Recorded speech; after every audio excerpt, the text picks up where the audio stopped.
all, and welcome to my channel, Fred Makes Things.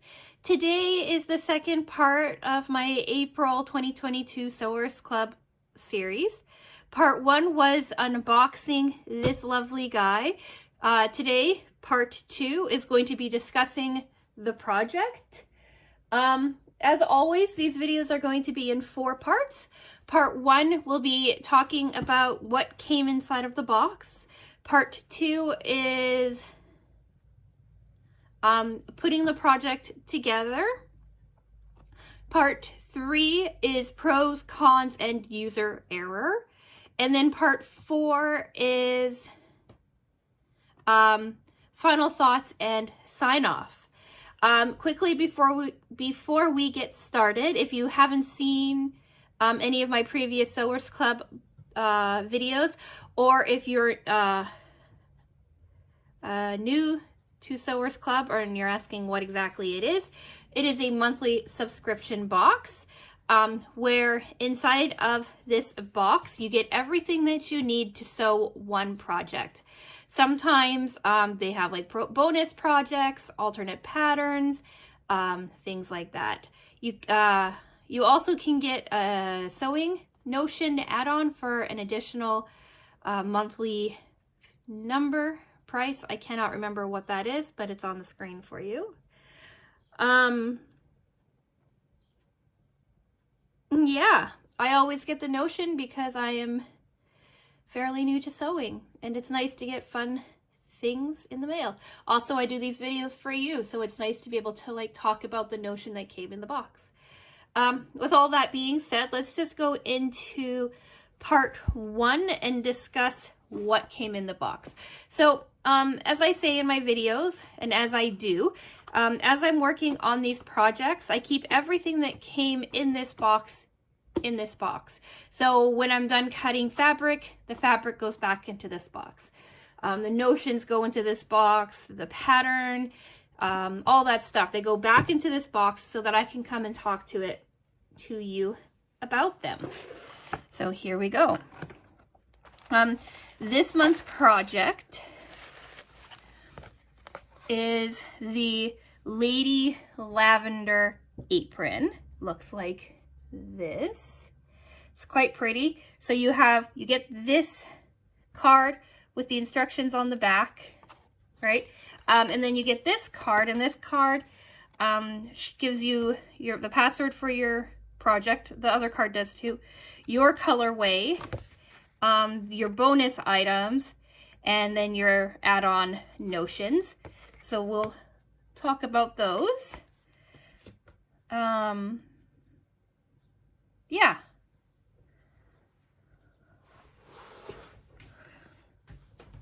I lost my train of thought for a second, so I'm starting this part over again. So bear with the change in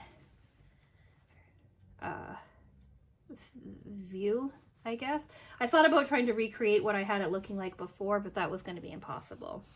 So anyways, so this fabric that came in this box was, it seems to me like there was a couple of different colorways available. The video tutorial had one version that was different than the picture, like the sample photo on the pattern, which was different than what I have, which was different than what my mother-in-law received, which I will post for you here so you can see her colors. Yeah, so this is what I have. This is what I got. I think it's really pretty. I wasn't so sure about this saffron color, but it worked really, really well with the other two, and I think it's quite beautiful. This is all that I have left. I have a little tiny rectangle of this lavender left over. I have like a strip of this saffron and a slightly larger strip rectangle thing of this purple honeycomb with it. That's it. What else came in the box? So for the bonus items, you got the thread, which you always get. Like I mentioned in my previous post, in my unboxing for this guy, the thread is similar, is the same color that we've gotten a couple of times over.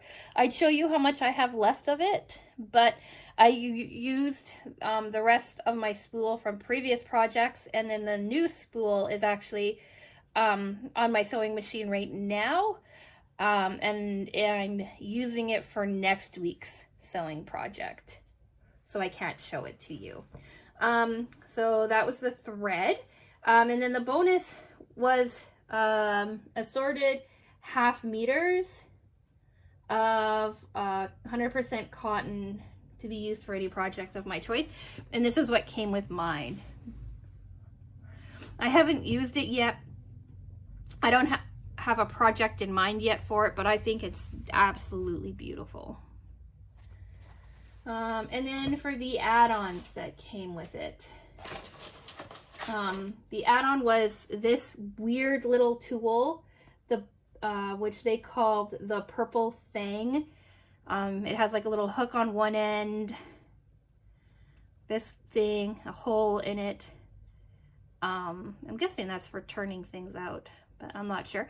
I've used it a little bit. I really like it. I can see myself reaching for this a lot.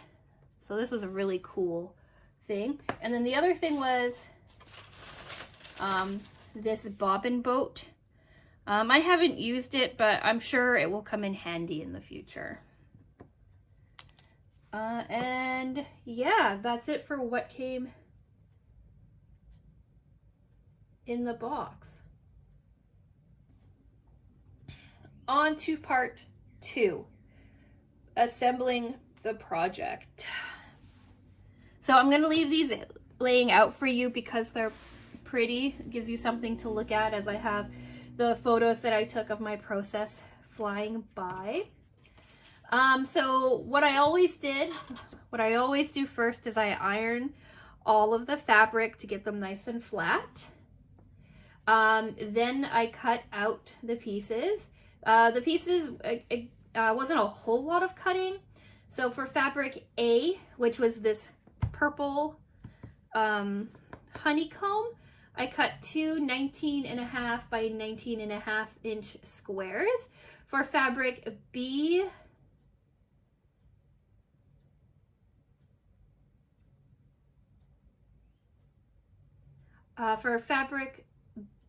I cut out 2 8 by 19.5 inch rectangles and 2 1 1/4 by 19.5 inch strips out of this purple lavender with bees. And then for fabric C, which was this saffron color, I did 2 4 by 43 inch strips and 1 1.5 by 19 inch strip as well. So the cutting was pretty simple. It was pretty straightforward. It didn't give me a lot of difficulty. And then from there, they had you fold your really long strips of the yellow fabric. I didn't even measure the strips. I just used the width of the fabric and cut 2 strips to size. And then I cut off the salvage ends. And yeah, they had you sew them together, the 2 strips, to make a really long strip. This was going to be the tie right around your waist.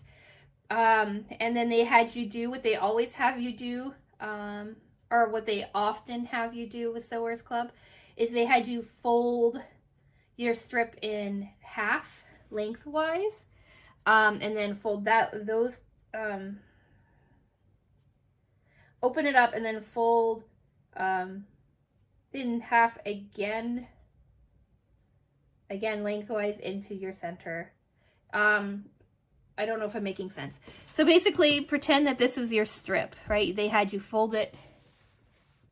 They had you fold it in half like this, right? Open it up, fold those 2 ends into the middle, fold it over. Normally they have you sew it. This time they didn't, but you iron it nice and flat, and this gives you like almost like a bias tape, right? or a binding strip, just like that. And that it hucks all of your raw edges in, gives you a nice clean line and a clean finish. So they had you do that on your yellow piece for your ties, but they didn't have you sew it yet. They also had you do it to your two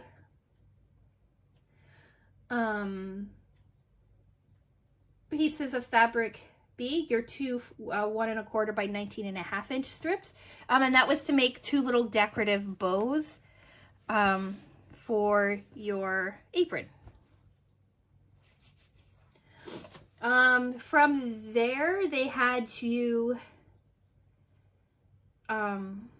sew the ends of your giant yellow strip, folding them in, right, making nice clean lines and sewing just the edges together, but that's it, just the ends.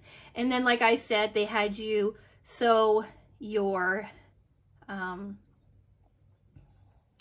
little tiny ties together as well, or your strips to make your ties, your little bows together as well. And then they had you start making your pocket, and it was a really cool way of doing the pocket.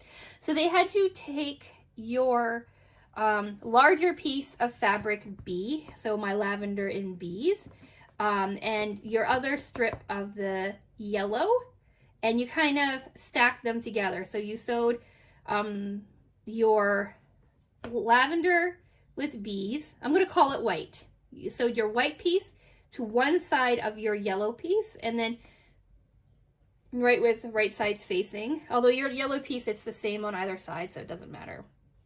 But anyway, right sides facing for that. And then on the other side of your yellow piece, they had you do your other white one, right sides facing together. And then they had you fold it in half and iron it so that you had like a lovely like strip of yellow across the top without having to do like a binding step or anything like that. I thought it was really cool. From there, they had you center it onto, well, not center it, they had you place your pocket section onto your purple fabric, your purple squares, and you had your top sit 5.5 inches down from the top on one side of your fabric A piece. And you had them right sides facing up.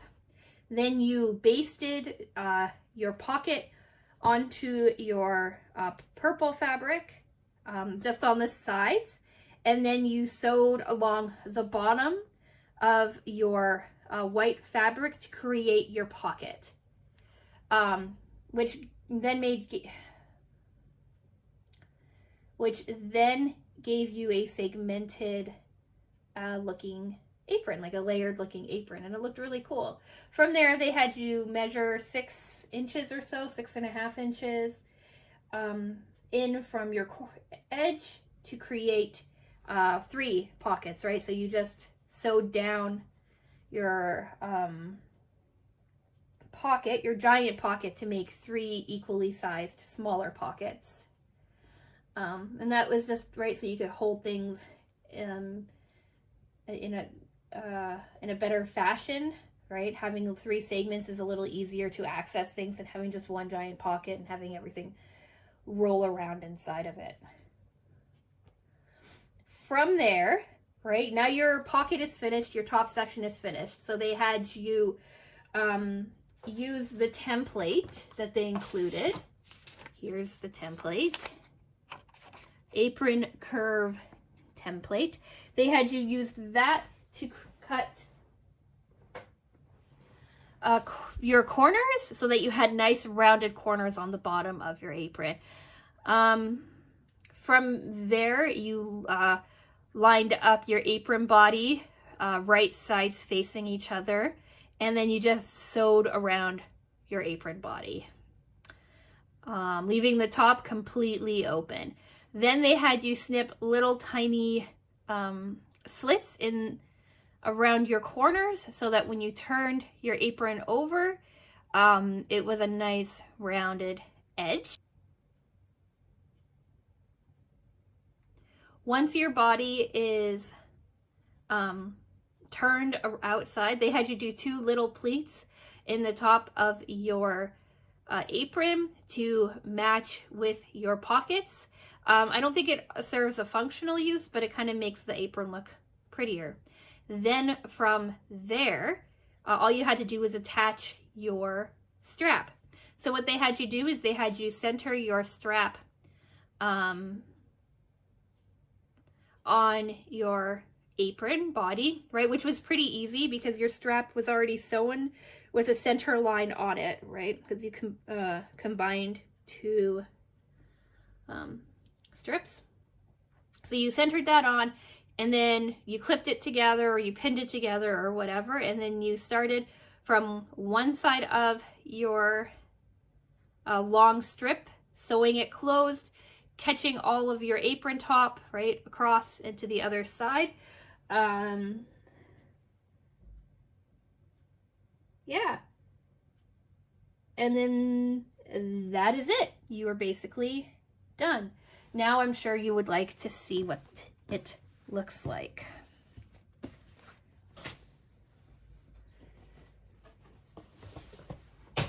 Oh, I keep throwing stuff on the floor. Here it is.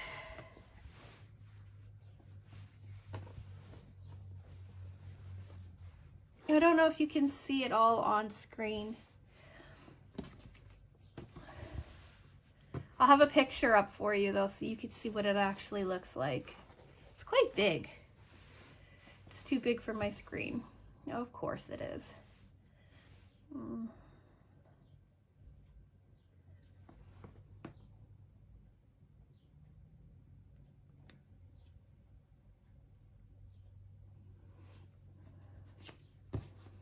That's a little bit better. Sorry, I was using those to mark the edges of my camera.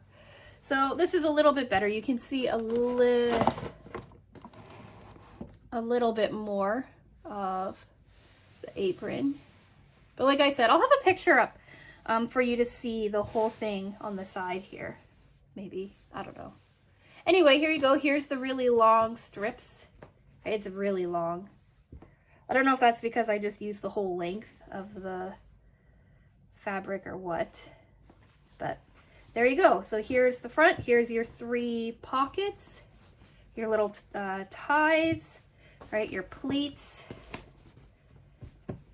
right? Your bottom curve, and then your back.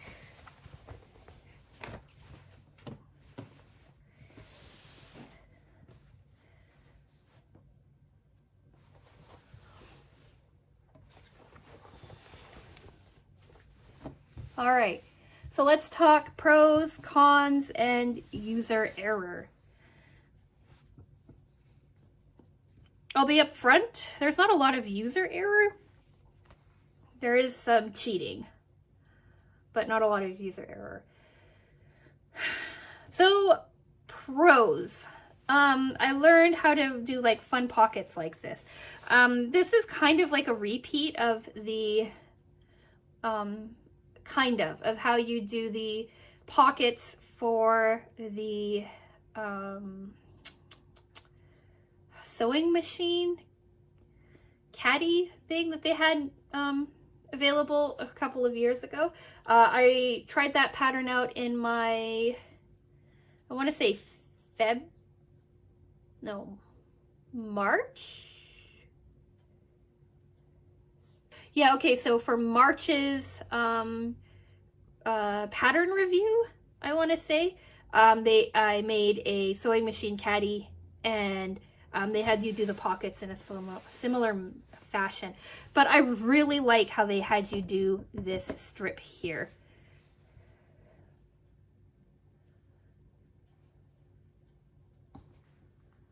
Oh, there is some user error. This strip here, right, you can see it on the inside too. I love the attention to detail they have you do. Like, you don't need to have like a double layer pocket, and you don't have to have the exact same fabric on the inside because nobody's going to see it. But I really like how they do that, how they really cared. The same thing, right? Nobody's really going to see the backside of your apron, but it's really nice that it matches the front side, you know? So like, I really like that about Sewers Club. I really like these little bows. I think they're really cute. Like I said, I was uncertain about the this yellow color, but I actually really, really like it with this purple and white. So yeah, there's not much that I could complain about with it. For that, right? Pros, it's a really cute apron. Cons. It is an apron. I don't really like aprons. I have one apron and I rarely ever use it. I don't know if I'm going to use this one either, but I like having it and I like how cute it is. So, I've said this before with projects that I don't necessarily like. It's kind of the trade-off that you get with subscription boxes, right? Like sometimes you're not going to like what's inside of them. Would I have chosen an apron myself? Probably not, but I am happy that I have it and that I got to make it.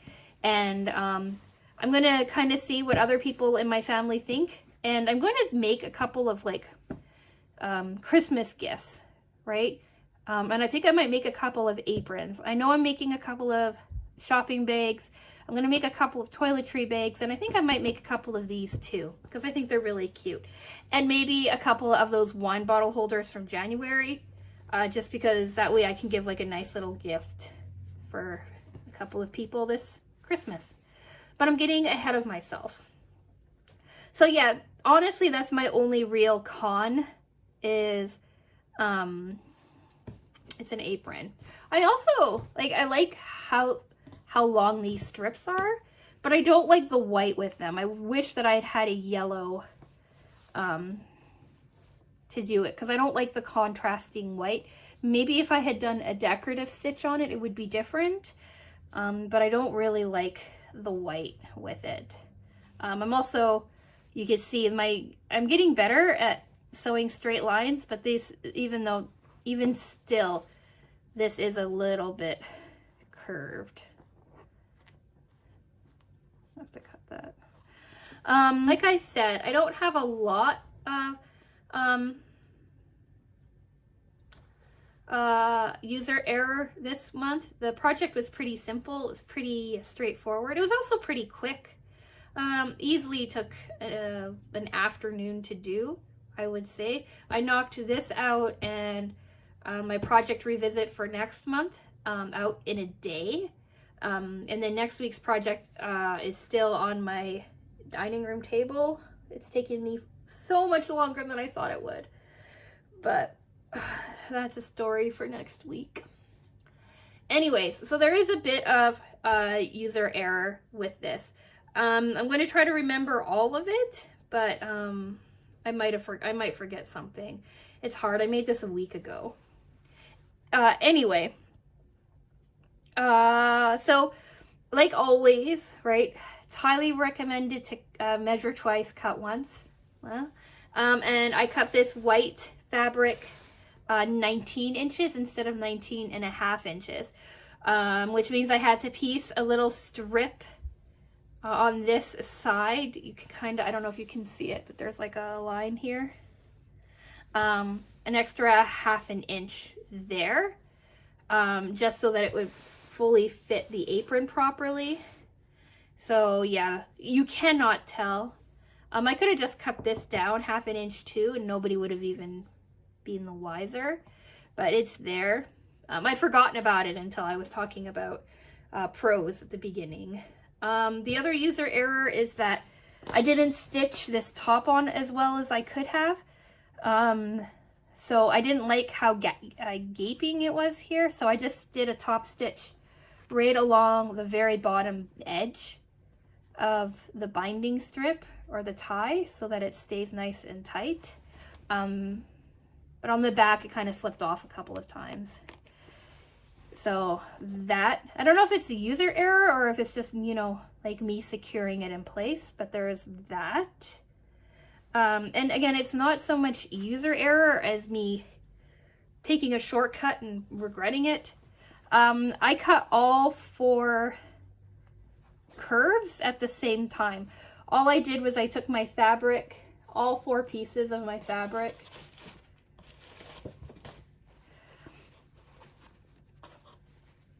so pretend that this is like all 4 pieces, or so here's 2 of my pieces, right? Had them folded like this together, had them folded like this together, and then I folded it again, right, like this, so that all 4 of my edges were together. I made sure they were all really matched perfectly, and then I took my curve, right, my curve, and I lined it up, traced it out, and then I cut all 4 pieces together. It worked out, but I think I probably should have cut at least these 2, like this curve and this curve, separately instead of all 4, because it kind of made it a little weirdly bunched. And the curves aren't as perfect as they could have been if I had just been a little bit more patient with that step. And then again, not a user error, but the last thing that I did differently is instead of running a top stitch or a stitch along the bottom of this guy here, I don't know if you can see that, but instead of like securing it with a stitch down the bottom and a stitch along the top, I just did a decorative stitch through the center, and I think it's holding quite well.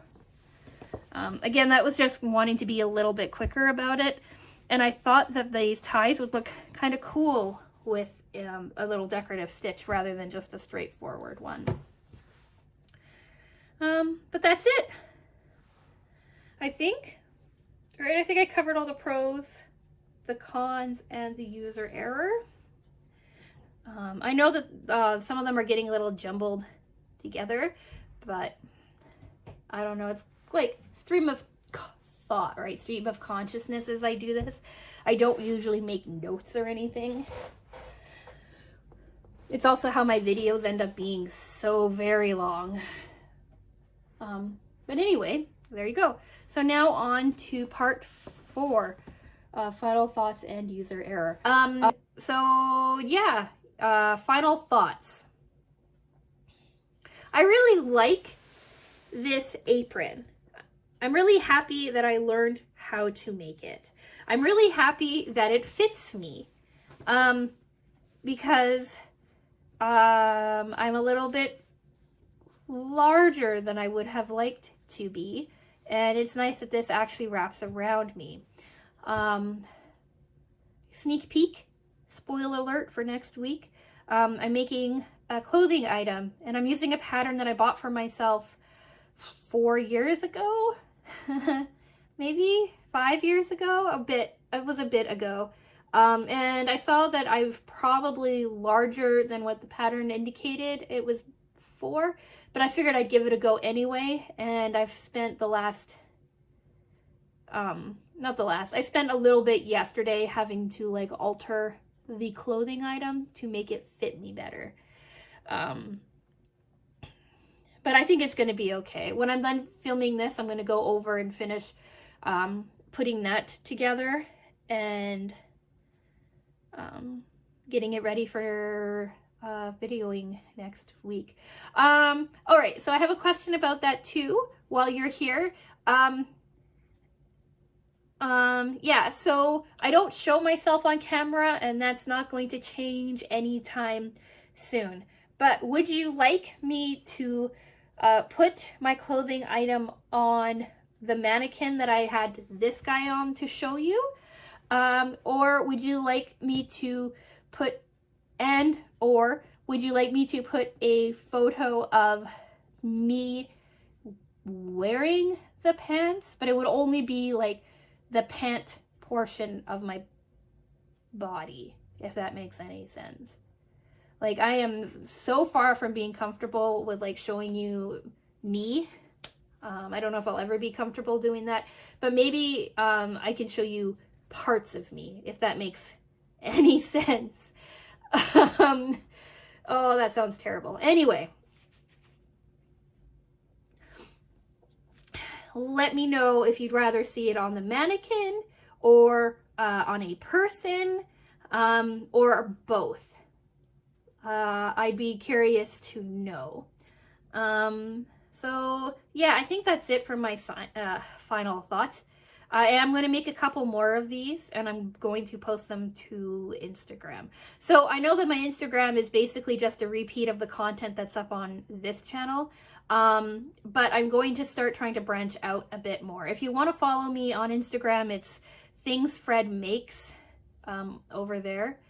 I couldn't get Fred Makes Things, someone else had it, but it's Things Fred Makes. And I'm going to start showing more projects that I don't do here over there. I've been really hyper focused on getting stuff done for this channel, so I haven't really done anything outside of stuff for this channel, but now that I'm starting to feel a little bit more settled, some of that stuff is going to go over on Instagram, I think. I'm going to try to get more active over there, but we'll see if I actually manage to do that. All right, that's enough babbling. So yes, I think that's it. I think I've covered everything.